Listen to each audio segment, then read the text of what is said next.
Hello hi friends, എല്ലാവർക്കും വീഡിയോയിലേക്ക് സ്വാഗതം. ഇന്ന് നമുക്ക് കുറച്ച് കല്ലുമ്മക്കായി കിട്ടിയിട്ടുണ്ട് കേട്ടോ. കല്ലുമ്മക്കായി അപ്പോൾ ഞാൻ പുഴുങ്ങാൻ വെച്ചിട്ടുണ്ട്. മുറ്റത്തെ അടുപ്പിലാണ് കേട്ടോ വെച്ചത്. അപ്പോൾ അതിലെ ആവി പോവാതിരിക്കാൻ നമ്മളൊരു ചട്ടി എടുത്തിട്ട് ആ പാത്രത്തിൻ്റെ മുകളിൽ വെച്ചിട്ടുണ്ട്. അപ്പോൾ അകത്തുനിന്ന് കാറ്റായതുകൊണ്ട് പുകയും പുറത്തേക്ക് വരുന്നതുകൊണ്ട് നമ്മൾ മുറ്റത്തെ അടുപ്പിൽ വെച്ചിട്ടാണ് ഉണ്ടാക്കുന്നത്. കുറച്ച് സമയം ഇരുന്ന് അങ്ങനെ കത്തിക്കണം വേവാൻ വേണ്ടിയിട്ട്. അനിയൻ കൊണ്ടുവന്നതാണ് കല്ലുമ്മക്കായി. ഇതിപ്പോൾ നമുക്കല്ല കേട്ടോ, ഇത് വേറെയാൾക്ക് കൊണ്ടുപോകാനാണ്. അപ്പോൾ ഗൾഫിലേക്ക് കൊണ്ടുപോകാൻ വേണ്ടിയിട്ടാണ്, ഏട്ടൻ്റെ ഫ്രണ്ടിന് ഗൾഫിലേക്ക് കൊണ്ടുപോകാൻ വേണ്ടിയിട്ടാണ്.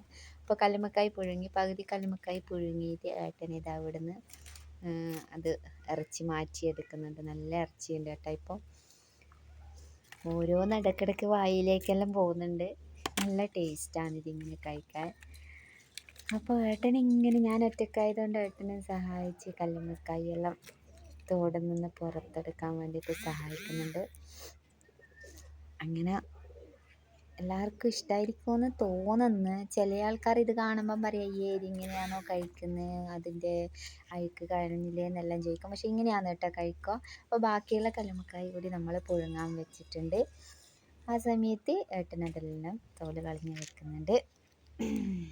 അപ്പോൾ ഇതാ കല്ലുമ്മക്കായി കണ്ട, കല്ലുമ്മക്കായിൻ്റെ അകത്ത് നമ്മൾ പുഴുങ്ങുമ്പോൾ വെള്ളമൊന്നും ഒഴിക്കൂല. അതിൻ്റെ ഉള്ളിലുള്ള വെള്ളം ഇങ്ങനെ പുറത്തേക്ക് വന്നിട്ടാണ് വേവുക.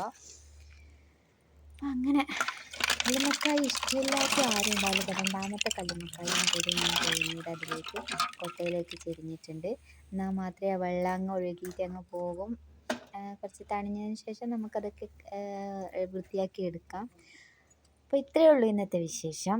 ഈ വീഡിയോ എല്ലാവർക്കും ഇഷ്ടപ്പെട്ടു കഴിഞ്ഞാൽ ലൈക്ക് ചെയ്യുക, കമൻറ്റ് ചെയ്യുക, സബ്സ്ക്രൈബ് ചെയ്യുക, ഷെയറും ചെയ്യുക. അപ്പോൾ ഓക്കേ, ടാറ്റാ, ബൈ ബൈ.